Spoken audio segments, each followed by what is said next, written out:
సమర్పిస్తున్నాం.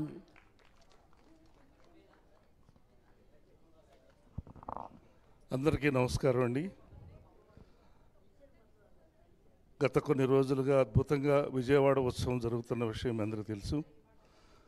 దీనికి రూపకల్పన బాధ్యతలు కర్త కర్మక్రియ కేశినేని చిన్ని గారు, మన ప్రియతమ పార్లమెంట్ సభ్యులు, వారికి చేదోడు వాదోడుగా పట్టాభి గారు, స్వచ్ఛాంధ్ర కార్పొరేషన్ చైర్మన్, ఇంకా అనేక మంది ఫార్చ్యూన్ మురళి గారు, ఇంకా అనేక మంది పెద్దలతో ఏ సొసైటీ ఫర్ వైబ్రెంట్ విజయవాడ అని చెప్పేసి ఒక సంస్థను ఏర్పాటు చేసి ప్రతి సంవత్సరం దసరా ఉత్సవాలను వైభవంగా జరపాలని నిర్ణయం తీసుకోవటం, ఇందులో విజయవాడలో ఉన్నటువంటి వ్యాపారవేత్తలు, సెలబ్రిటీసు, పెద్దలందరూ కూడా మెంబర్స్గా వచ్చి ఈ కళలన్నీ కూడా ఉత్సవాలని, ఈ కళారూపాలని, ముఖ్యంగా ఈ తోలుబొమ్మలాట చూశారు.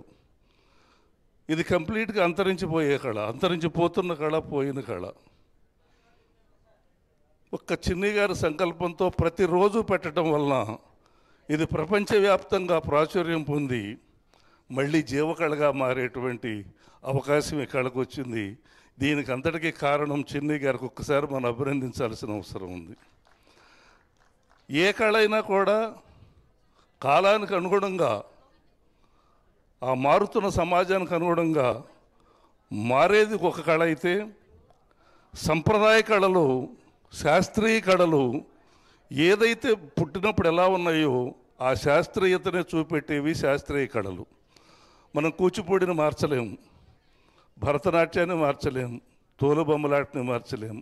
ఇవాళ కుర్రాళ్ళకి నచ్చవు ఏమిటి అంటారు. చూపిస్తే కదా నచ్చేది నచ్చంది తెలియాలి. అది ఫోకస్లో ఉంటే కదా దాని ఇంట్రెస్ట్ ఏంటో క్రియేట్ అయ్యేది. అది తెలియనప్పుడు దాన్ని తెలియచెప్పాల్సిన బాధ్యత ఉంది. ఆ బాధ్యత తీసుకున్న మన ఎంపీ గారికి మనం ఒకసారి థ్యాంక్స్ చెప్పాల్సిన అవసరం ఉంది. ఎందుకంటున్నానంటే, గత భస్మాసుర పాలనలో కళ అనే పదానికి అర్థం పోయింది, ఉనికి కోల్పోయింది. కళాకారులు అనేవాడు అలో లక్ష్మణ అని కన్నీళ్లు పెట్టుకున్నా కూడా కరగని మొండి ప్రభుత్వంలో మన కళలన్నీ ఉసూరుమన్న సమయంలో మళ్ళీ గౌరవ ముఖ్యమంత్రి నారా చంద్రబాబు నాయుడు గారు వచ్చిన తర్వాత అద్భుత ఉగాది పురస్కారాలు కావచ్చు, కళారత్న హంస అవార్డులు కావచ్చు, మరి డిపార్ట్మెంట్ ఆఫ్ కల్చరు అంతా కూడా యాక్టివేట్ అయిపోయి ఇవాళ నాటక అకాడమీ ద్వారా అనేక మందికి సమాజాలకు నాటకాలు ఇచ్చేటువంటి యొక్క ఏర్పాట్లు జరుగుతూ ఉన్నాయి. ఎక్కడ చూసినా ఈ విజయవాడ ఉత్సవంలో 5 చోట మనం ఏర్పాటు చేసుకున్నటువంటి ఈ వేదికల్లో ఒక సంరంభం అద్భుతంగా జరుగుతున్న విషయం మనందరికీ తెలుసు. శ్రేయస్ మీడియా ద్వారా ఇక్కడ ఉన్నటువంటి యొక్క ప్రేక్షక దేవుళ్ళే కాకుండా ప్రపంచవ్యాప్తంగా ఎప్పుడు చూడాలనుకుంటే అప్పుడు చూసేటువంటి ఏర్పాట్లు చేసిన శ్రేయస్ మీడియా వారికి ధన్యవాదాలు చెప్పుకోవాలి మనం. ఎందుకంటే కళారూపాలు శాశ్వతంగా ఉండాలంటే ఫోకస్లో ఉండాలి. ఆ ఫోకస్లోకి తీసుకువచ్చే ప్రయత్నమే విజయవాడ ఉత్సవంలో ప్రాచీన కళలకి పెద్దపీట వేయటం. ఆ పెద్దపీట వేసినందుకు అందరికీ కూడా మనం ధన్యవాదాలు చెప్తూ, ఇది ఏర్పాట్లు ఉన్నాయి కాబట్టి నేను మాట్లాడుతూ ఉన్నాను. సమయాన్ని మాత్రం మేము వృధాపరచం, మా ఉపన్యాసాలతో మిమ్మల్ని విసిగించం తప్పకుండా. ఎందుకంటే గుర్తించాల్సిన అవసరం ఉంది. ఏ ఊరు మంది? మాధవపట్నం. బాగుంది. తప్పకుండా మీ అందరికీ అభినందనలు, మీ బృందానికి. కూడా ఈ బొమ్మలు మా తండ్రి గారి నుంచి కూడా ఈ బొమ్మలాట ఆడుతూనే ఉన్నారు అండి. ఆడినా సరే కానీ అప్పటి నుంచి కూడా మా తండ్రి గారి దగ్గర ఈ బొమ్మలు చేస్తాం కానీ, ఈ కథలు ఆడతాం కానీ, ఇలాగే ఆడతానే ఏదో మామూలు మాకు ఈ కళాకారులకి ఏమి కూడా ఆధారం కనిపిస్తలేదండి. ఎప్పుడన్నా మామూలు దేవీ నవరాత్రులకి ఇవే వస్తున్నాయి తప్ప కానివ్వండి, మాకేమి కూడా ఆధారం కాబట్టి. మీకు పెన్షన్లు వస్తున్నాయా? పింఛన్లు వస్తున్నాయండి బాబాయ్. ఇంకేం కావాలని కోరుకుంటున్నారు? మాకు బొమ్మలాటలు మాకు ఎక్కడన్నా కావాలండి, మా కళని పోషించాలండి. అదే ప్రయత్నం ఇప్పటివరకు చెప్పింది అదే. మన ఎంపీ గారు ఫౌండేషన్ వేశారు. ఈ శ్రేయస్ మీడియా వారు మిమ్మల్ని ప్రపంచం అంతా చూపిస్తున్నారు. మీరు అమెరికా వెళ్ళే యోగం కూడా మీకు త్వరలో పడుతుంది. కళాకారులకు అదే కావాలండి బాబాయ్. మా 10 మంది కళాకారులు కూడా ఏదో కొంత అన్నదానం చేస్తే అదే మాకు కావాలండి.